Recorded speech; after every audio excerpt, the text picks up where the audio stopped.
ꯅꯨꯡꯉꯥꯏꯐꯝꯁꯨ ꯊꯣꯛꯏ ꯅꯗꯥꯁꯨ ꯑꯩꯒꯤꯗꯃꯛ ꯃꯇꯝ ꯃꯥꯡꯂꯔꯣꯏ ꯈꯟꯕꯗ ꯌꯥꯝ ꯅꯨꯡꯉꯥꯏꯔꯝꯒꯅꯤꯗ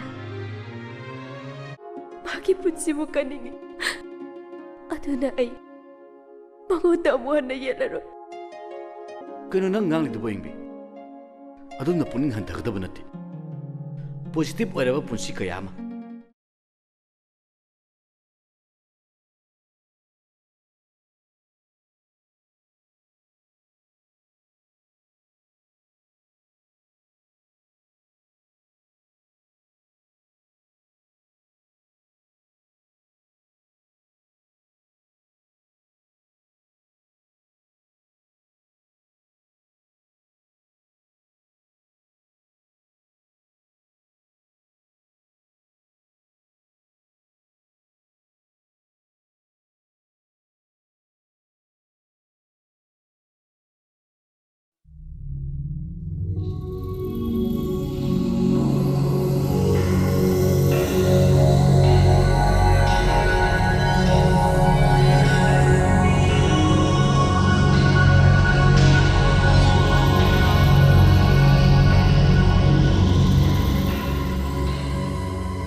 nisana singligi angang ba ise singligi angang ba ise yeah yeah yeah yeah yeah yeah wow wow wow wow yeah yeah yeah yeah yeah yeah wow wow wow AIDS amasung haisabidagi tholokpa lainasingna 2020 dadi Manipur ki khwaidagi saurava problem ama oirakhi matam asida leipul kauba NGO sisu HIV AIDS pu sandokpa thingnaba honnaribu sing manungda amani hairiba matam asida su miramda leikraba mamale pakpunung sijaba Manipuri masa singna salaiba Mumbai da base tauba charitable group of campaign haiba ma tholakhi campaign isna Manipur da HIV AIDS pulak sinna bahonabada mateng pangna ba makhoi ki mihut ama leipul ki founder bu unanaba tharakhi tamo ai charitable groups of company degi lakchabane karigumbada company si gi maramda tabikrabra hoi ai tajen yam nungai jere koi company bu sakhang biramba aduga adom gi leipul su akoi gi company da yamna chawbai thilama pangjere aduna maram oiraduna chairman amasung managing director na official tour ama lakani haibagi pause tamjage haiduna I lakchabane aduga leipul gi matangda khangba yaba kharasu ai tamodagi khangjage yani takpiu leipul gi matang dang ba khudimak ai khumjana ngaijeriban leipul hariba fidamningai orba NGO si ngasidi Manipur gi kachin kuya sin batungna tadab lesilaktre masi aranba miyengni yengbiduna inthok piriba singidi swargagum nungairaba changjafamne aina logje masibu tamuna matau karamna lingkhatnaba firebasi lobikibage miyoi kharagi minok michaigi akanba safu amakak aigi punchida achauba chaitheng ama oiduna leipul lingkhatnabagi firebasi lawkhibani natragadi ai isam chamna punchi lelamgadabni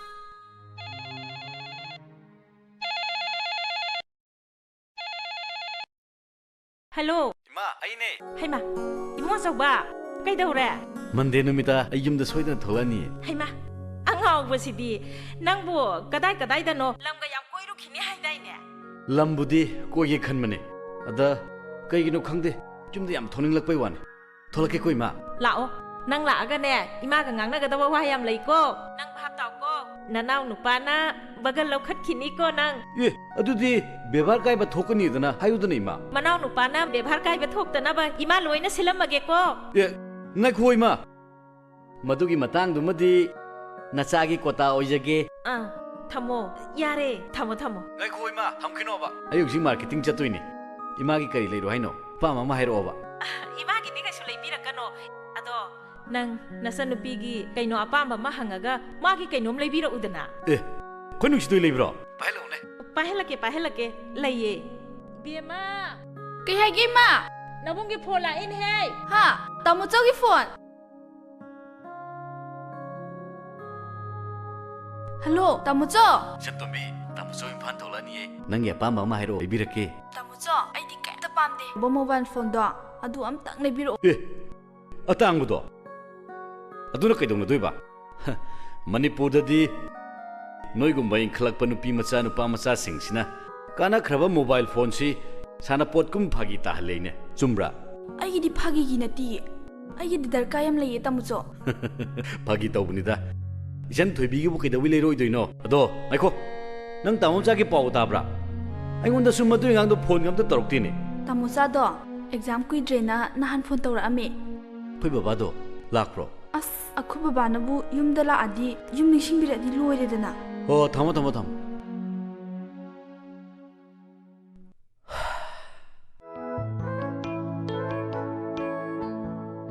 oi ma Haima. Kisa hale edana. Ngako. Mai wo kis po. Mai wo te disang bayade. Ima mai ko thorake. Ngako ko.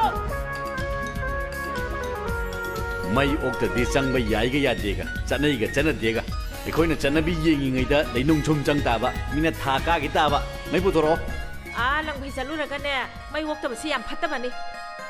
Se mai wok ko sina ne laina tinna mai matang puna mo loina ko ka dori ni. Se mai se kalu se. Ado nang nasana u ko shu taw de ko. Na yek de ko. kesu tawdi La jangan si la. Iru mai thazana ba tawrasi.